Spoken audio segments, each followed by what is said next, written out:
இந்த தனுசு ராசி அன்பர்கள் சனிக்கிட்டேருந்து எஸ்கேப் ஆகணும் அப்படின்னா இது பெருசாக யோசிக்க வேண்டியதில்லை. எல்லாரும் அர்த்தாஷ்டம சனி அஷ்டம சனிலாம் அனுபவிச்சு தான் ஆகணும். அப்போ என்ன பண்ணணும் அப்படின்னா டிஃபால்ட்டாக 5 விஷயத்தில் கவனமாக இருக்கும். ஒன்று, கையிருப்பு எவ்வளோ இருக்குது அப்படின்னாலும் யாருக்கும் கடன் கொடுக்கக்கூடாது, பெரிய லெவலில் கடன் வாங்கக்கூடாது. நம்ம எந்த இடத்துல இருக்கோம் அங்கே நெய்பர்ஸோட சின்ன சின்ன மனஸ்தாபங்கள், குட்டி குட்டி பிரச்சனைகள், நிம்மதி இல்லாத தனம் எல்லாம் வரும். அதெல்லாம் ரொம்ப ஈஸியாக ஹாய் பை அப்படின்னு சொல்லிட்டு வந்துடும். பேச்சே வச்சுக்கூடாது. புரியாத மந்த நிலை இருக்கும். என்னடா இது வாழ்க்கை, எவ்வளோ நாள் தான் ஓடியாடுறது, எவ்வளோ நாள் தான் கஷ்டப்பட்டுட்டே இருக்குது அப்படின்ற ஒரு எண்ணம் மேலும். இந்த எண்ணத்தை சனி பகவான் தான் கொடுக்குறாரு.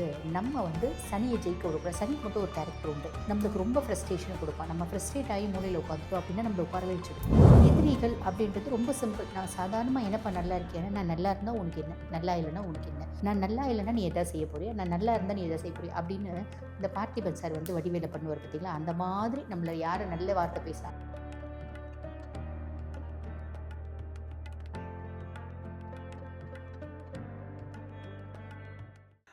தி டிவைன் தமிழ் நேயர்களுக்கு வணக்கம். இப்போ நம்மோடு யார் இருக்கான்னு பார்த்தீங்கன்னா ஆன்மீக சொற்பொழிவாளர் ஜோதிட சிரோன்மணி டாக்டர் தீபா அருளாளன் மேம். வணக்கம் மேம். வணக்கம் மேம்.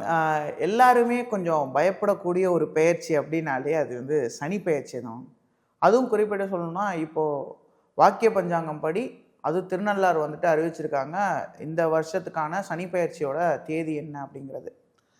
பொதுவாக ஒரு விஷயம் கேட்டுறேன் மேம். முதல் கேள்வியாக நான் இதை கேட்டுறேன். சனி பகவான் ஏன் அவரை பார்த்தாலே எல்லாரும் பயப்படுறாங்க? ரொம்ப ஸ்ட்ரிக்ட் ஆஃபீஸர் அப்படின்னு சொல்லிக்கலாம். நீதிமான், ஈஸ்வர பதவி பெற்ற ஒரே கிரகம். நீ என்ன செய்கிறியோ அதுக்கான பலன்களை நான் தந்தே தீருவேன் அப்படின்றவர் தான். பாரபட்சம் பார்க்க மாட்டார். நல்லவங்களா கெட்டவங்களா, உனக்கு நல்லது செய்யணும் அப்படின்ற நிலைமை, உன்னோட பூர்வ ஜென்ம நல்ல கர்மா நிறைய இருக்குது அப்படின்னா நீ எவ்வளோ பெரிய தப்பானவனாக இருந்தாலும் சூப்பராக உனக்கு நல்லதை கொடுப்பார். நீ எவ்வளோ நல்லவனாக இருந்தாலும் பூர்வ ஜென்ம கர்மா உனக்கு நிறைய இருக்குது அப்படின்னா அவர் நல்லா இல்லாத காலகட்டத்தில் அவர் 7 நாட்டு சனியாக வராரு, அர்த்தாஷ்டம சனியாக வராரு, அஷ்டம சனியாக வராரு. அந்த காலகட்டத்தில் கெடு பலன்களை கண்டிப்பாக கொடுத்தே தீர்வார். ஆனால் அந்த கெடு பலன்களையும் ஒரு பெரிய நல்லது இருக்குது. என்ன அப்படின்னா வாழ்க்கைக்கான படிப்பினையே கொடுத்துருவார். நம்ம அப்பா சொல்லி கேட்டிருக்க மாட்டோம், அம்மா சொல்லி கேட்டிருக்க மாட்டோம், யார் சொல்லியும் கேட்டிருக்க மாட்டோம். சனி சொன்னால் கேட்போம். இந்த சனி பயிற்சி தனுசு ராசிக்காரங்களுக்கு எப்படி இருக்க போகுது?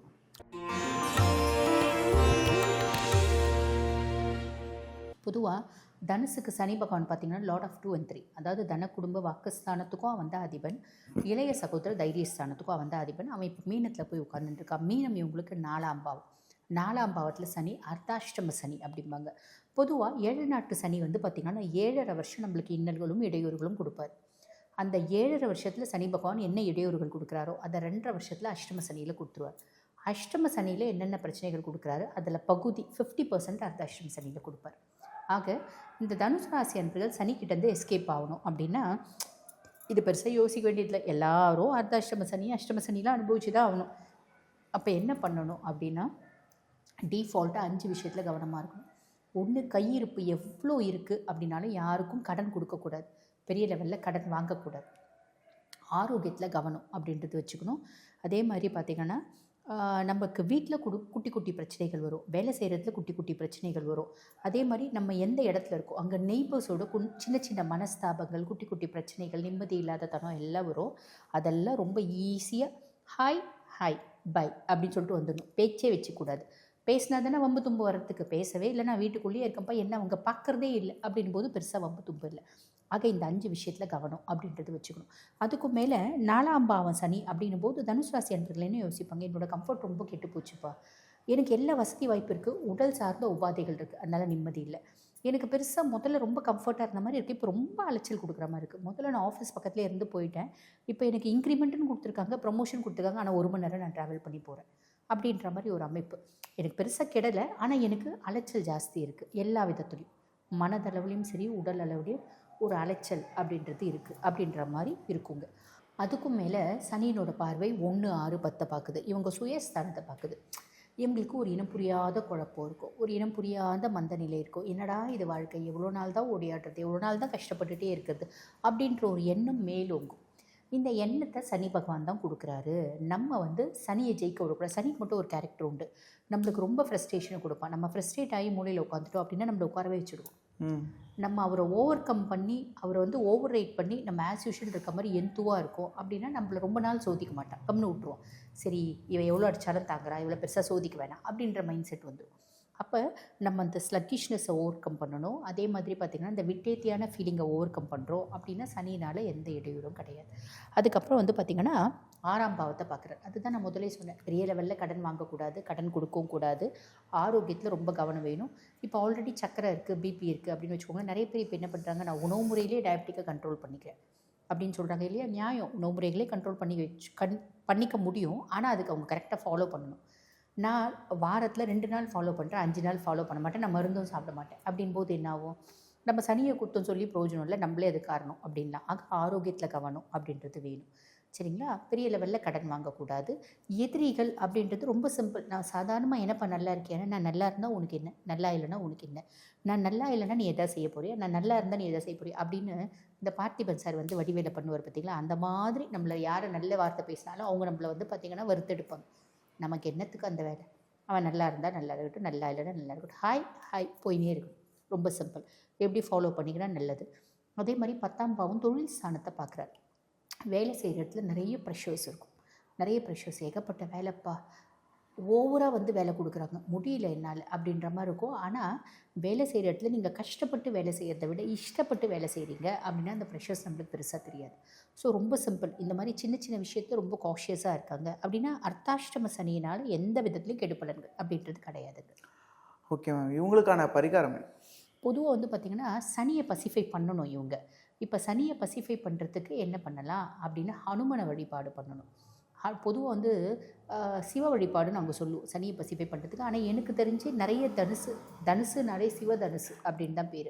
ஆனால் சிவனை வழிபாடு பண்ணுறதில்ல. சிவனை வழிபாடு பண்ணுறவங்க தாராளமாக சிவனை வழிபாடு பண்ணலாம். இல்லைன்னா ஹனுமனுடைய ஹனுமன் சாலிசா அப்படின்னு ஒன்று இருக்குது. ஸ்ரீ குரு சரண் சரோஜன நிஜமன முகுர சுதார் பரணோம் ரகுவர விமலயச்ச ஜோதாயக்க படசார் அப்படின்ற மாதிரி ஆரம்பிக்கும். அது வந்து பார்த்திங்கன்னா சமஸ்கிருதத்தில் இருக்கும்.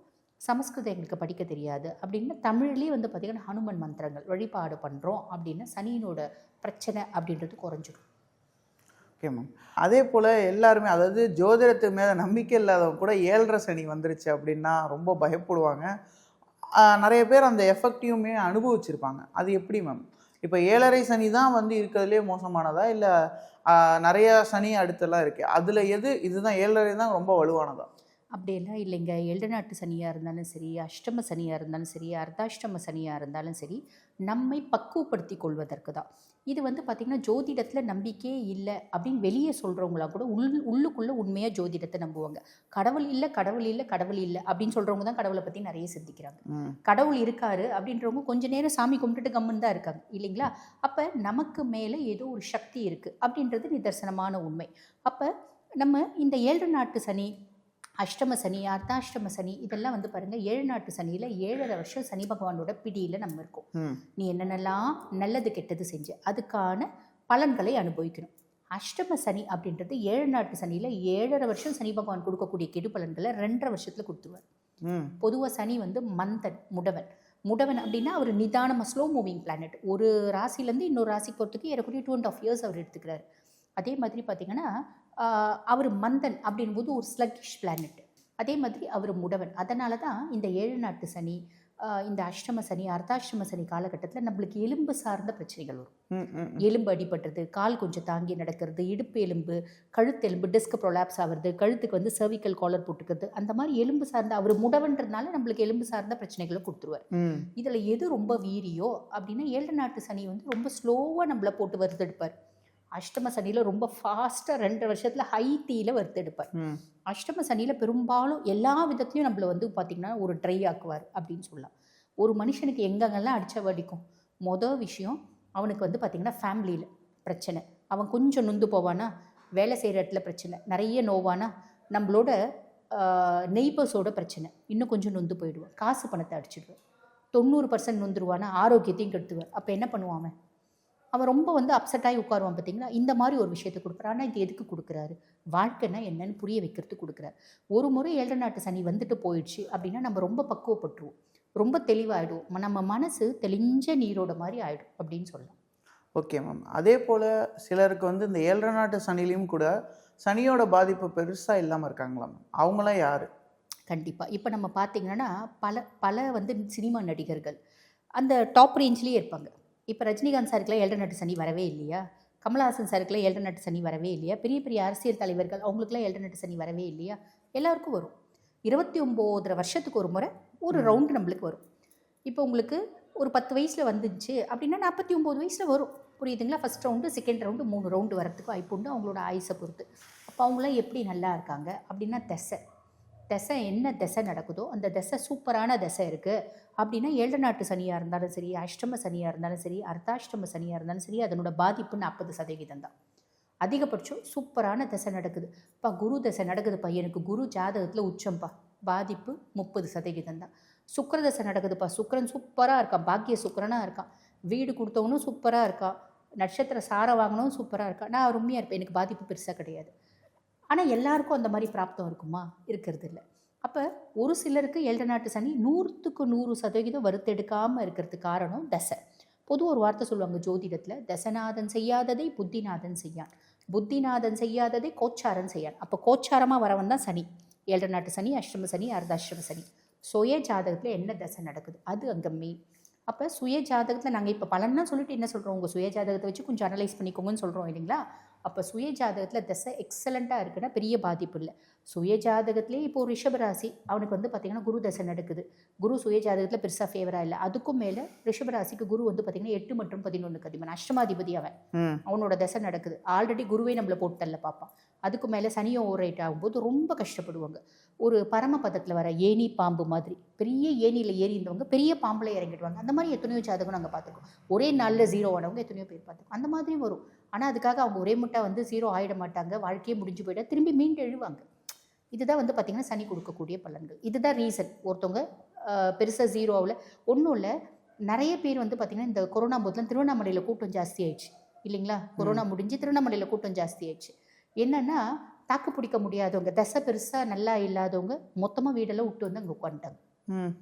அந்த மாதிரி நேரமும் காலமும் நம்மளோட வாழ்க்கையை புரட்டி போடும் அப்படின்றது உண்மை.